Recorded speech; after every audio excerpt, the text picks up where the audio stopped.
A mother of 3 in Texas goes missing.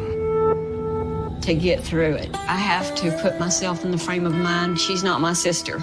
Like it's a TV show that I'm watching. It's somebody else. Clues lead to suspects and more frustration. We couldn't catch him in any tangible lies or untruths.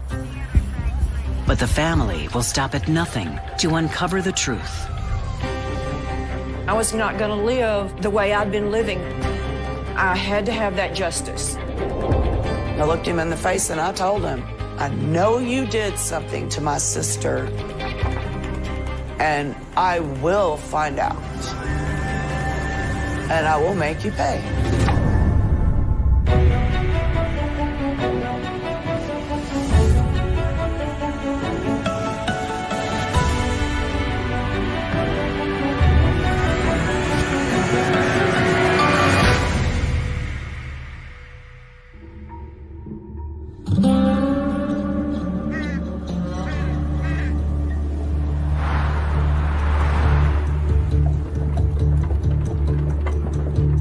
On an unusually mild December day in Amarillo, Texas, Jackie Bolden is planning her large family's annual holiday celebration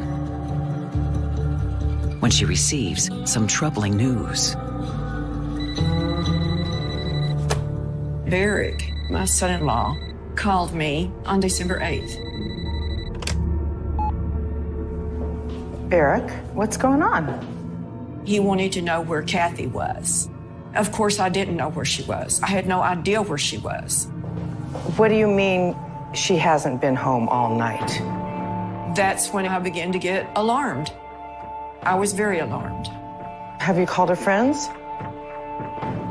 Barak tells Jackie Cathy left for work the previous morning, December 7th, and never returned. Can you call the police? Of course, I'll do it right now. Okay, just please let me know. I will. All right, goodbye.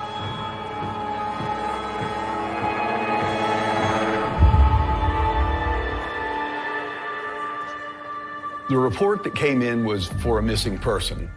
You get a lot of those. People leave on their own free will. Hopefully, that's the kind of case you get.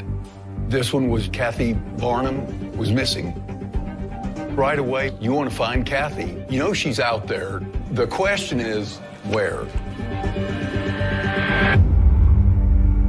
Cathy Barnum was our firstborn daughter. She seemed to meet people very easily and not have any difficulty in making friends. Then after her, I had Brenda, and then we had Charlene, my baby girl. Cathy was a very beautiful type of person. She was my role model. I always tried to be like her because she was a champ. When Cathy went out with some friends one night, she first met Barak. A manager at a local restaurant, Barak is full of charm. He was from the Panhandle, from a small town. Of course, my impression after having lived in Panhandle, Texas, I knew how warm and friendly and personable that the small town life was. You new in town? I don't think I've seen you around here before. No, I grew up here. Oh, really? Yeah, we haven't come to this bar before, so. Oh, I'm really glad you did. They met Labor Day, and they married in January. It was a whirlwind. Now, Cathy and Barak have 3 young boys of their own, 11-year-old Jared, 8-year-old Ryan, and Bradley, who is 7. When she was growing up, she never mentioned kids or anything. And all of a sudden, when she's a mother, there is nothing greater. Her kids were her life. She was absolutely awestruck, and she felt like this was a miracle that had happened in her life, and so she was just overjoyed. Cathy isn't the type of mother to leave her family under any circumstances. So her mother, father, and sisters refuse to sit back and leave things to the authorities. Her sister Charlene rushes over to Cathy's house to see her anxious brother-in-law. Me and him went in the kitchen, and I just started asking him questions from the beginning. When's the last time you saw her? I heard Tuesday she came home. He said Tuesday she came home from bringing the kids home from school. She came into the house. She was tired and wanted to sleep. So he took it upon himself to take the kids out to eat, bring them home, clean up a little bit around the house, and they all went to bed. Right, we came back, went to sleep, everything was normal. Then... when he woke up the next morning, she was gone. Her car was gone, and she was gone. He just figured she had gone to work, and he didn't know what happened. I would do anything to bring her back. We miss her. Later in the day, Barak gives the same statement to the police down at the station. Investigators also question Cathy's oldest son, Jared. Thanks for coming in to talk with us. You're welcome. Do you mind if I ask you a couple of questions? What did they see? When did their mother leave? The kids told me that they saw Cathy lying on the bed with the sheets pulled up to her chin the night before. She was sleeping. When was the last time you saw your mom? The morning. The oldest child, Jared, told me that the three kids were sleeping, and early in the morning, he remembers Cathy walking through that living room area towards the front door. Do you have a chance to talk with your mom at all? Where she stops, says something to him about loving him, and then gives him a kiss and leaves. I thought she was going to work. Yeah.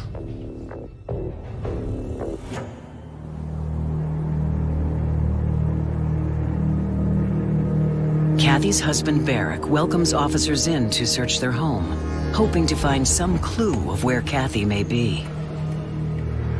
Barak showed us around, explained the house setup. That's how we got started. He was not worried about taking us anywhere in that house that we wanted us to go. You want to look through the drawers? Look through the drawers. You want to look under the bed? Yeah, feel free to do that. Look anywhere you want, no problem. And we did. We see a house that's lived in. Kids live there. Parents live there. A mother who probably doesn't have a lot of time to care for the house. So you can see a little bit of disarray, but no blood, no furniture overturned, no broken mirrors, no other sign that there's been any family violence there. Reassured that things within Cathy's home seem normal, detectives begin to question the neighbors. Part of a good neighborhood canvas is you start at one end of the block down here, you go as far as you think anybody could have seen anything. One of our witnesses over here across the street who knew Cathy and Barak, knew who they were, said that she saw Cathy leave and get in the car and drive away. The neighbor's sighting of Cathy leaving on her own early the morning she went missing confirms everything Barak and the children have told detectives about the last time they saw her. So we're working under the consideration that Cathy doesn't want to be found. One of the things we did to try to see if Cathy had left the country was contact the federal system that collects intelligence data for border crossings. We had them run the license plate of Cathy's car to see if it had crossed into Mexico anywhere. They didn't have a record of that. Cathy's mother, Jackie, joined by Cathy's father and sisters, take up their own hunt for the missing mother. We were driving up and down the streets. Well, I have one airport here in Amarillo. So we were looking at the airport to see if her car might have been at the airport. We drove on all of the highways that are entering and exiting Amarillo so that if her car was parked or abandoned somewhere out there, we might be able to find it. I mean, whatever we could think of. I was a maniac. I was searching for Cathy. I was determined I was going to find her one way or another. Several days after police searched Cathy's residence, her sister Charlene shows up at the house. With the boys at school and Barak nowhere in sight, she decides to take a look around. I want to go look through the house. I knew the police had already walked through the house, but I wanted to do it myself. So I just started searching and trying to find anything. I mean, I didn't even know what I was looking for. a blood stain, a letter, paperwork, anything that might be helpful in finding out what happened. And then I found a knife from their kitchen with blood on it, and the tip of the blade broke off. I'm thinking, what is this? What happened with this? I don't know what this was used for or done with it, but obviously it was good.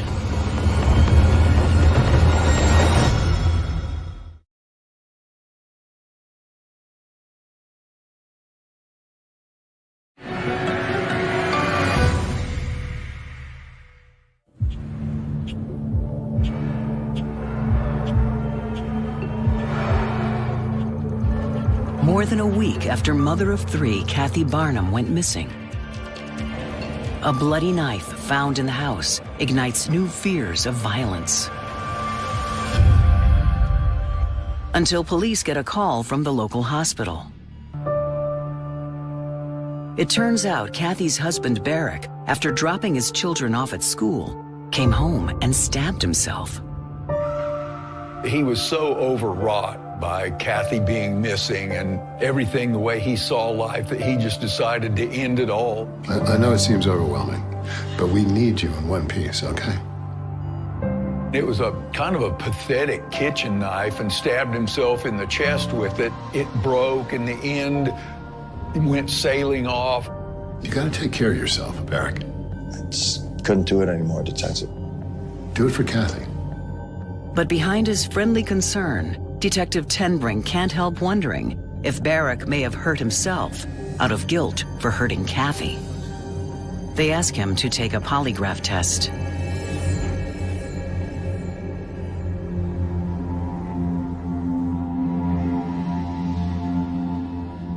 Is your name Barak Barnum?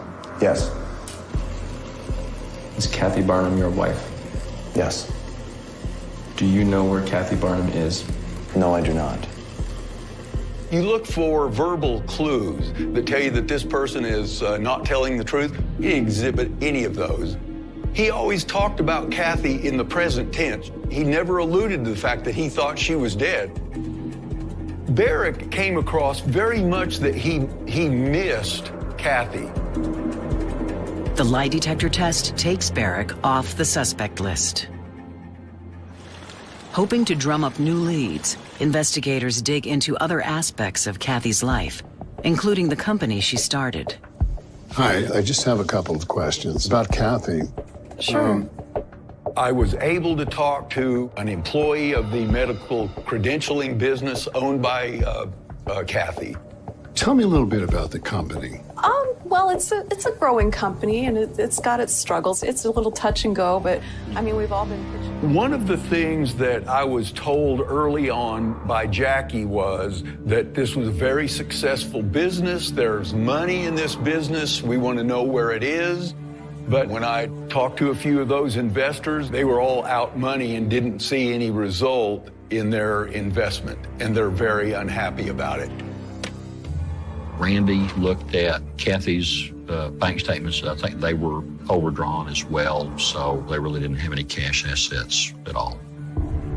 Jackie was sure, beyond a reasonable doubt, that there would be a lot of money, and hoping there was, because there's still boys to take care of. So I understand that, but there was no money. It made me think that maybe she wants to leave because the business is going to fold, and perhaps she's mismanaged the money or worse, and that's her motivation to leave. Investigators conduct an exhaustive search of her business records, but despite being cash-strapped, detectives find no trace of suspicious deposits or withdrawals from the business. Cathy's mother, Jackie, isn't so sure they've dug deep enough. I began to call friends whose numbers that I had and knew of and asked them if they knew or had heard from Cathy or had seen her or knew where she was. Hello? Hi, Jackie. And I spoke to Mary Moses because she worked in the office with Cathy. Cathy's coworker can't offer any deeper insight about the business situation. You might want to check with Brian. But she does mention that Cathy left the office for an extended period the day before she went missing, with a man named Brian.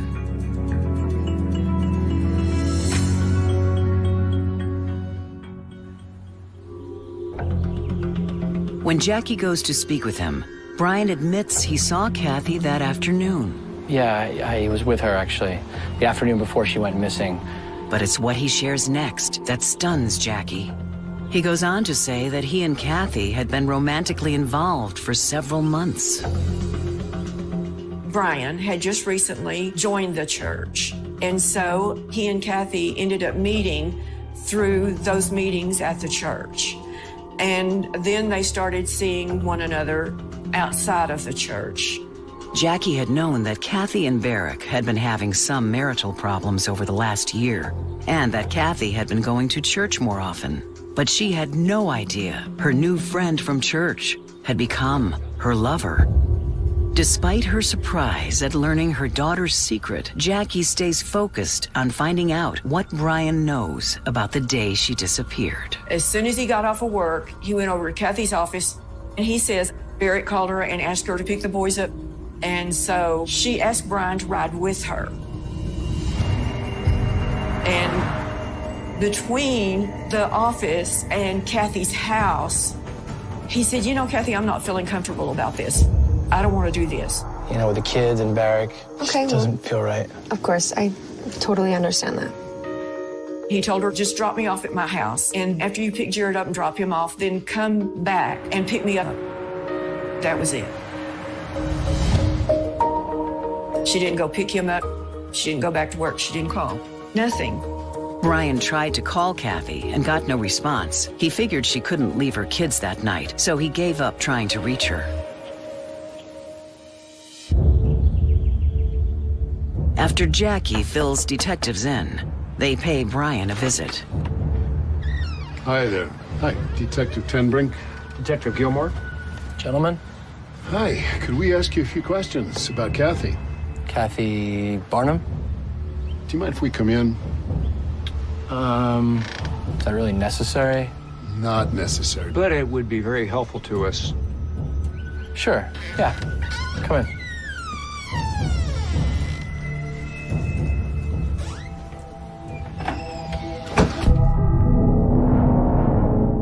Immediately upon walking in the house, it became apparent pretty quickly that there was more to that friendship than just a platonic friendship. You walk in, here's a low table, there are lit candles and a picture of Cathy in the middle of this table facing the door as you walk in. That's not normal behavior. Where were you the night that she disappeared? Brian gives them the same story he gave to Jackie. I mean, I cared for Cathy. Brian is so desperate to show that he loved Cathy and he misses her so much that he's made a memorial to her.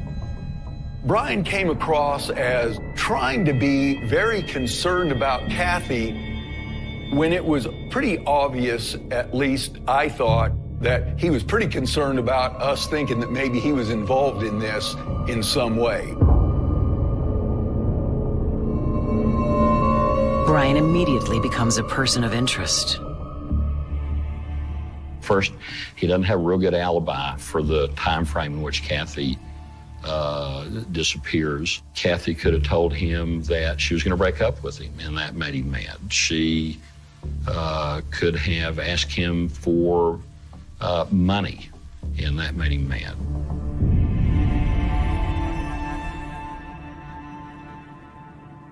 If Brian is high on detectives' radar, Cathy's husband, Barak, is the prime suspect in the eyes of Cathy's mother and sisters.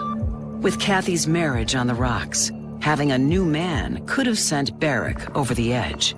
So Jackie sets up a lunch date to test her son-in-law. Thank you guys so much for inviting me. I appreciate it. Nice to have everyone here.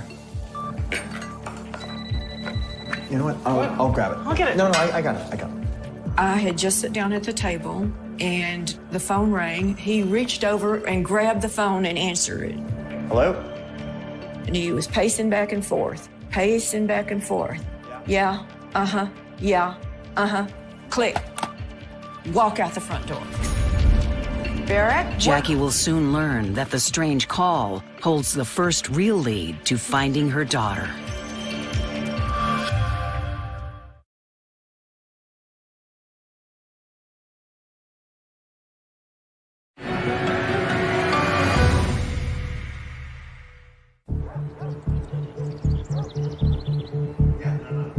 In Amarillo, Texas, Barak Barnum, whose wife Cathy has been missing for a month, has just made an unexplained exit from his mother-in-law, Jackie's house.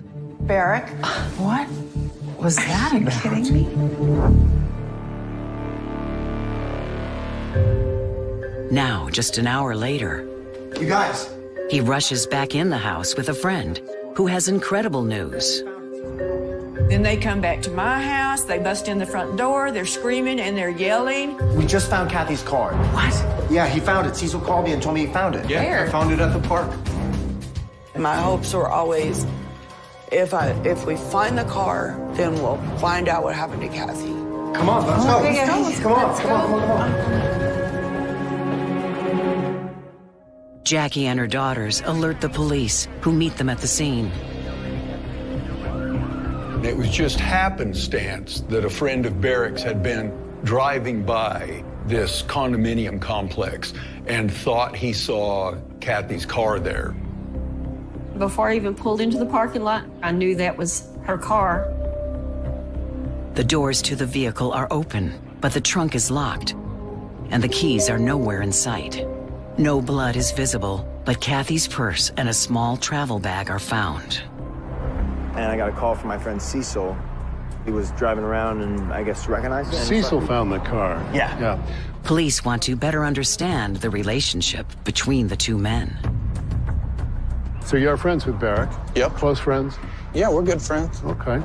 So you said, hey, it's Cathy's car. I got to call my friend Barak, right? That's right. Just driving on by? Yep. I don't believe this story. This is too happenstance. Jackie and her daughters had never seen the car there on their many trips around the city looking for Cathy. Police are finding Cecil's story increasingly hard to believe. They were able to get Cecil's consent to search his truck, and they found the keys to Cathy's car. And it was tucked up underneath the car seat right next to the console. Detectives now think Cecil could be involved in Cathy's disappearance. All of a sudden, they said he has the keys. So they opened the trunk. I was thinking, oh God, please don't let her be in here. And she wasn't. The tension is too much for Cecil, and he points the finger back at his friend, Barak, saying it was Barak who put the keys in his truck. Barak, without missing a beat upon being interrogated about that, oh, well, the keys were in it, and I just grabbed them and went back and talked to this friend of mine and laid them on the seat. Well, I found it exactly the way it is right now. The way it is right now, the door was open. You found it with the door open? I mean, it was just ridiculous. It was ridiculous. Finally, Barak admits he went through the car after he and Cecil arrived and thought it was more important to tell the family about the car before calling police. So for me, I guess I was just looking for any sign of where she might be. Yeah? Yeah. The door was unlocked, and he got in and went through her purse. Barak's highly questionable story and behavior are throwing up red flags, but they stop short of being proof of his guilt. You can follow these clues all you want, and you can not believe them, but if you can't tie it into something physical, you're left with not very much. Police impound the car for further testing, while Barak is allowed to leave. But Cathy's family doesn't need more proof to be convinced Cathy's husband was involved in her disappearance. They use the ride home to conduct their own interrogation. All the way back home, I just kept grilling him and asking him about finding the car. He was like, I can't help it if my friend saw the car and then called me and I came back to make sure it was hers. We just found it. Aren't you glad we found it? I didn't want to turn and look at him, so I looked in the mirror at him in the reflection. And when I looked up and saw him, he had the most evil look in his eyes that I've ever seen.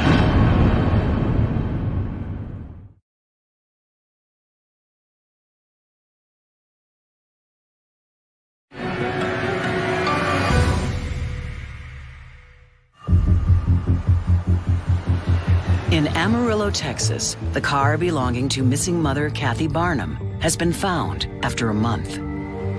When Cathy's car arrives at the police lot, several things stand out as possible clues. The windshield wipers were in the on position. So if you take the key and turn the ignition on, the wipers would automatically start moving because the switch was on. And so that caused Randy to look at weather reports around the night that she was last seen and reported missing. My husband was outside hanging Christmas lights that night, and it was not raining and it did not mist. There was a bag of clothing in that car. Well, the clothes in that bag were not consistent with a woman like Cathy. The clothes that were in that bag, there's nothing anybody that I know would wear, especially in January. But the biggest discovery of all is found in the glove compartment. Drafts of recently completed divorce documents. There was a visit to an attorney and papers. It never went any further than getting the papers and starting to fill them out. The existence of the divorce and the divorce papers would certainly be considered motive to commit the homicide. There's a lot of smoke around Cathy's husband, Barak, but still no fire. There was nothing in the car found that could give you a reason to go get a warrant for Barak, or Brian, or anyone else for that matter. It's just another in the mounting sheet of uh-ohs, uh-ohs. Well, this doesn't look right, this doesn't look right. Well, you don't put people in prison for things that don't look right. With no definitive evidence in the official investigation, 2 more agonizing months tick by. February and March, it was on my mind every day, every minute of every day, but I didn't know what to do. So now it was just like, I'm just in limbo now, waiting. Hi, I'm looking for Detective Tinbrook. Is there any new update on my daughter? I was busy all the time, talking to friends of Cathy's, talking to friends of mine, talking to the police department, talking to Barak. I have a missing daughter. She's been missing for 3 months. I went to the FBI, I went to the Texas Rangers, just trying to get any information that I could get. All right. But Jackie is met with dead ends at every turn. Then, more than 3 months after Cathy's disappearance, the police receive a disturbing call from a local farmer. You can see some cattle out there in the distance, but at the time there was a man out here on a tractor shredding weeds with a big mower. And as he was shredding the weeds, he looked over at the next part he was going to work on. He walked close enough to realize, yes, it was a body. Detectives are called in to investigate the gruesome scene. Their initial survey of the body, the height, hair color, things like that, they immediately suspect it might be Cathy. That she had jewelry present, so that would kind of eliminate robbery as a possible motive. So why has no one found her? With all the open expanse that we have in the Texas Panhandle, her body was fairly close to our airport. So there's traffic out there, so that seemed to me to be an unusual place to leave a body. 50, 60 yards from the road. It's got to be at least that.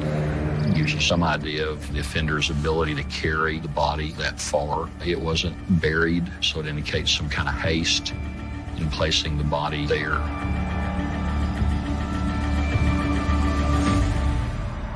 investigators reach out to Jackie and her family with the troubling news. There had been a body found out near the airport. They did not know who it was, but they wanted to make sure that I knew about that before I got home and started watching the news. I, of course, wanted to go out there, but I didn't. This first picture here is the field where Cathy's body was found. The airport is in the background. That's the buildings that you can barely see that's in the background. This picture is a picture of Cathy's jewelry that was found on her body that day. They had us all meet at my mom's house. I believe it was the next day because they had flown the body to Lubbock for an autopsy and took the jewelry, cleaned it up, and then brought it to us the next day so that we could all be there to identify the jewelry that was on the body. We're all sitting around the kitchen table, and then he started opening up this envelope, and everything was in baggies, and they just took out one piece at a time and let us all pass it around.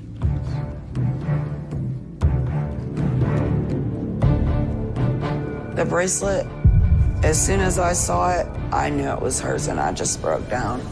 And the bracelet that Dad got her, that Dad gave to her. We knew it was Cathy, and we couldn't deny it anymore. You can't block it out anymore. It's the awful truth the family has dreaded for months. But their grief will shift into resolve by what the coroner's report reveals.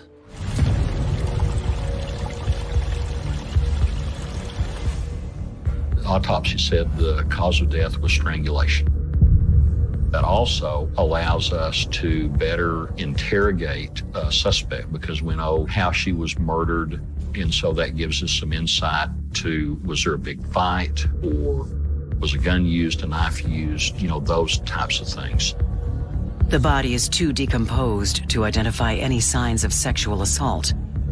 But to investigators, strangulation speaks to an intimate murder, which could lead back to the new man in Cathy's life, her boyfriend, Brian. It's a scenario that Jackie's son-in-law, Barak, won't let go of. He showed up at his house, just out of the clear blue. Brian didn't even know who he was, and he said, "Oh, you're Brian. Well, I'm Barak." I'm Cathy's husband. What are you doing here, man? Just want to let you know I know where you live. Get off my property. He literally stalked him. Psycho.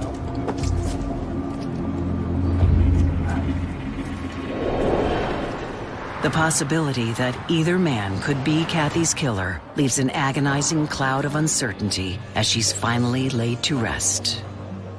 Then, a few weeks later, with Cathy and Barak's 3 boys staying with his mother, Jackie gets a surprising request.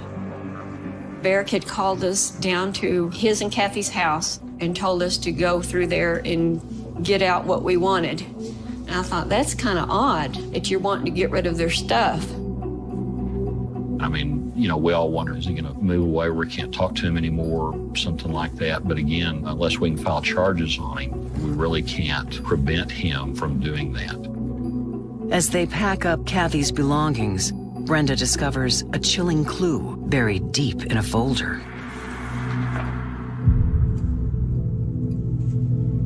Hey, Mom. Charlene, come look at this. There was a note in Barak's handwriting.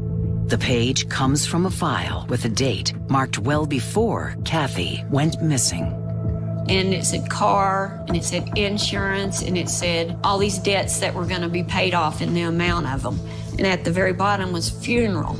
A list of expenses, and what? There's a funeral listed. Oh. When Brenda told me what was going on with this note and read it to me, what was on it, I mean, I was horrified. Well, where do you see that at? You know, with a list for debts that you owe to everybody, and then all of a sudden there's $5,000 there for a funeral expense. Oh my God, he's been planning this.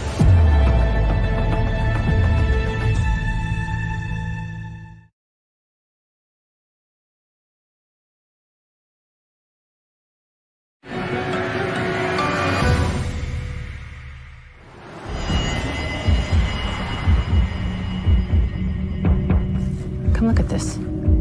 Jackie Bolden has just discovered a disturbing note in the belongings of her murdered daughter, Cathy. Oh my God, he's been planning this. In her son-in-law Barak's handwriting, several months before her death, the note anticipates future funeral expenses. I can't believe that you found that. It was a whole bunch of figures on a piece of paper. Like, okay, this is how much money I have. And then he had little sections all over the piece of paper adding things up. One of the things on the list was funeral. $5,000. What funeral? What funeral is he trying to budget for?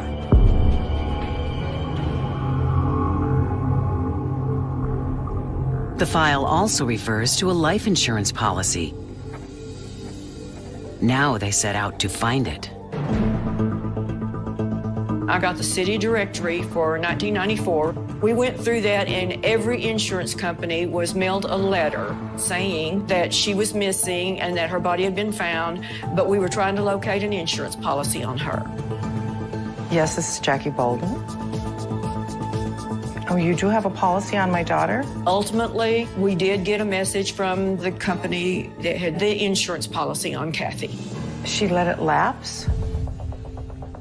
She decided to look at what she could do to get him off of her insurance as beneficiary. She wasn't able to do so, so therefore, she let the policy lapse. There's no evidence that Cathy told Barak about letting the policy run out. Oh, you do have a policy on my daughter? Cathy may have feared for her life. But it still doesn't add up to concrete evidence in the eyes of the law. All these individual things that we've talked about, the suicide, finding the car,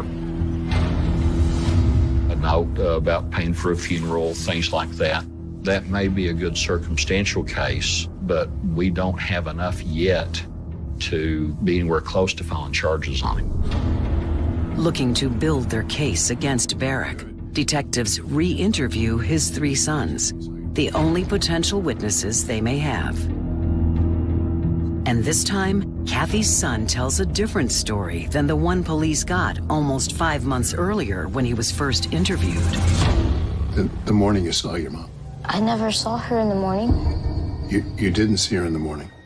When was the last time you saw her? The night before. So this was the night before your mom went missing. My dad pulled us into the bedroom and said she was sleeping and not to bother her. How did you know your mom was sleeping? The covers were pulled up to her chin. So you all left the room, and your dad said, "Don't disturb your mom, she's sleeping." Yes. It's a small but telling detail. The sheets pulled up to his mother's chin, hiding the strangulation bruises on her neck. For Cathy's family, it's more proof that Barak killed Cathy. I wanted him to be arrested. I wrote a letter to the district attorney. It was not a very nice letter, and I was pretty much demanding for them to do something and to do something now. Under intense pressure from the family, prosecutors finally agree to press charges against Barak Barnum for the murder of his wife, Cathy.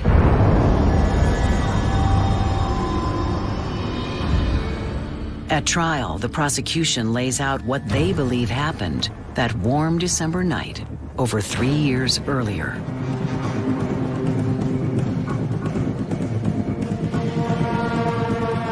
Cathy, please, we need to talk about this. We don't need to talk about it anymore. We have talked over and over and over. Listen to me, I'm begging you. My thoughts about what happened to Cathy are that she told Barak she was leaving him. He already knew there was possibly another man involved. What he's thought to himself is, I'm going to talk some sense into her. She's going to come back. I'm going to tell her I'm going to change. This is what I'm doing. Cathy, I'm not going to let you leave. You can't make me stay. That's it. I'm done. I'm filing for divorce. That's when Barak snapped.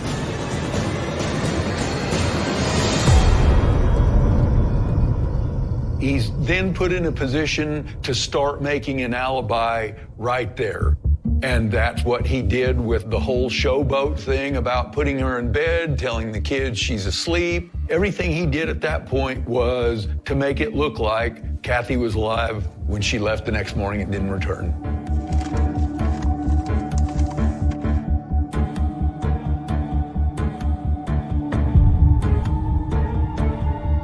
Some think Barak went to great lengths to deceive neighbors who saw Cathy's car pulling away early that morning into thinking she was still alive.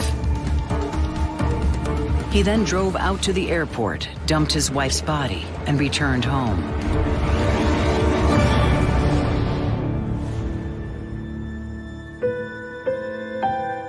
It's a circumstantial case, but the jury takes just 3 hours to render a verdict. It was guilty. There's not any joy in that, you understand. But there is relief. There's a resolution to this huge, monstrous problem that's been going on now for 3 years. You know, now maybe we can move on with our lives. Barak is sentenced to 40 years in prison under Texas law. But he might have gone free if not for the relentless drive of Cathy's family. Jackie's just unstoppable. She's a basket of energy, not a bundle. She's a basket of it. She never stops. It would have never come to the conclusion that it did without Jackie.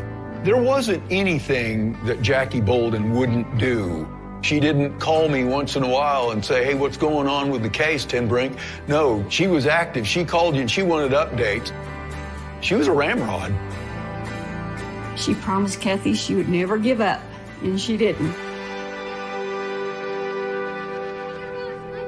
But the satisfaction of justice done rests side by side with the overwhelming loss. Cathy Barnum is still loved and dearly missed by those closest to her. I just feel bad when Mother's Day comes around and those kids have to bring flowers to my mother. But we do what we can to make up for it. I feel close to Cathy when I look at her sons, when I talk to her sons, and I see what wonderful, wonderful men they've turned out to be. Cathy was just a great mother.